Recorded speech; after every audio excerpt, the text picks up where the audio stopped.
आप सभी को मेरा नमस्कार। आज मैं आप सभी के समक्ष कार्तिक मास के महात्म्य का 14वां अध्याय प्रस्तुत कर रही हूँ। आइए शुरू करते हैं। बोलो बांके बिहारी लाल की जय। जय श्री कृष्णा। आज कार्तिक मास का पढ़ूं 14वां अध्याय। भगवान मुझ पर कृपा करें, श्रद्धा भक्ति बढ़ाएं। जलंधर को इस प्रकार धर्म पूर्वक राज्य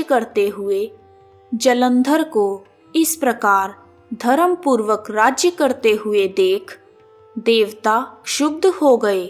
उन्होंने महादेव शंकर को मन ही मन याद करना आरंभ किया। अपने भक्तों की इच्छा पूरी करने वाले भगवान शंकर ने नारद जी को बुलाकर देव कार्य की इच्छा से उन्हें वहां भेजा। शिव भक्त नारद भगवान शिव की आज्ञा से देवपुरी में गए। इंद्र आदि सभी देवता व्याकुल होकर शीघ्रता से उठकर नारद जी को उत्कंठा भरी दृष्टि से देखने लगे। सभी देवताओं ने नारद जी को अपनी व्यथा बताई और अपने दुखों को नष्ट करने की प्रार्थना की।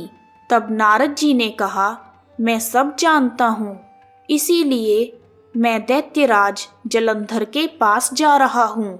ऐसा कहकर नारद जी देवताओं को आश्वासित कर जलंधर की सभा में गए। जलंधर ने देवर्षि नारद के चरणों की पूजा करके हंसते हुए कहा, हे ब्राह्मण, आप कहाँ से आ रहे हैं? यहाँ कैसे आ गए? मेरे योग्य जो सेवा हो उसकी आज्ञा दीजिए। नारद जी प्रसन्न होकर बोले, हे बुद्धिमान जलंधर, तुम धन्य हो। मैं अपनी इच्छा से कैलाश पर्वत पर गया था। वहां 10,000 योजन में कल्प वृक्ष का वन है। वहां मैंने सैकड़ों कामधेनु गायों को विचरते हुए देखा तथा यह भी देखा कि वहां चिंतामणि से प्रकाशित परम दिव्य, अद्भुत और सब कुछ सुवर्णमय है।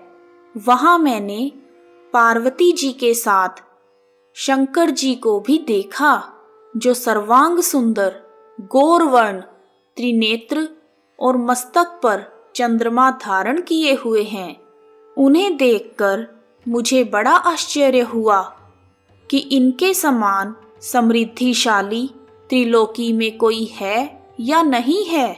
हे दैत्येंद्र, उसी समय मुझे तुम्हारी स्मृति हो आई और तुम्हारी समृद्धि को देखने की इच्छा से मैं तुम्हारे पास आया हूँ। यह सुनकर जलंधर को बड़ा हर्ष हुआ। उसने नारद जी को अपनी सब समृद्धि दिखाई। उसे देख नारद जी ने जलंधर की बड़ी प्रशंसा की और कहा, निश्चय ही तुम त्रिलोकपति होने के योग्य थे। ब्रह्मा जी का हंस युक्त विमान तुम ले आए हो और द्युलोक, पाताल लोक और पृथ्वी पर जितने भी रत्न आदि हैं, सब तुम्हारे ही तो पास हैं। ऐरावत, उच्च श्रवा घोड़ा, कल्प वृक्ष और कुबेर का खजाना, यह सब भी तुम्हारे ही पास हैं। मणियों और रत्नों के ढेर भी तुम्हारे ही पास हैं। इससे मैं बड़ा प्रसन्न हूँ। परंतु तुम्हारे पास स्त्री रत्न नहीं है। उसके बिना यह सब फीका है। तुम किसी स्त्री रत्न को ग्रहण करो। नारद जी के ऐसे वचन सुनकर दैत्यराज जलंधर काम से व्याकुल हो गया। उसने नारद जी को प्रणाम करके पूछा कि ऐसी स्त्री कहाँ मिलेगी जो सभी रत्नों में श्रेष्ठ हो। नारद जी ने कहा, ऐसा रत्न तो महादेव शंकर के ही पास है। उनकी सर्वांग सुंदरी पत्नी देवी पार्वती बहुत ही मनोहर हैं। उनके समान सुंदरी मैंने आज तक कहीं नहीं देखी। भगवान शंकर के उस स्त्री रत्न की उपमा तीनों लोकों में कहीं नहीं है। देवर्षि नारद जलंधर को ऐसा कहकर देव कार्य करने की इच्छा से आकाश मार्ग से चले गए।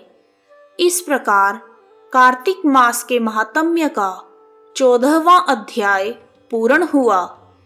बोलो बांके बिहारी लाल की जय। श्री कृष्ण गोविंद हरे मुरारी, हे नाथ नारायण वासुदेवा। यदि आपको कार्तिक मास के महात्म्य का 14वां अध्याय पसंद आया है तो कमेंट बॉक्स में जय श्री कृष्णा, जय दामोदर भगवान, जय माता दी लिखना ना भूलें। आप सभी का हार्दिक धन्यवाद। जय माता दी, जय श्री कृष्णा।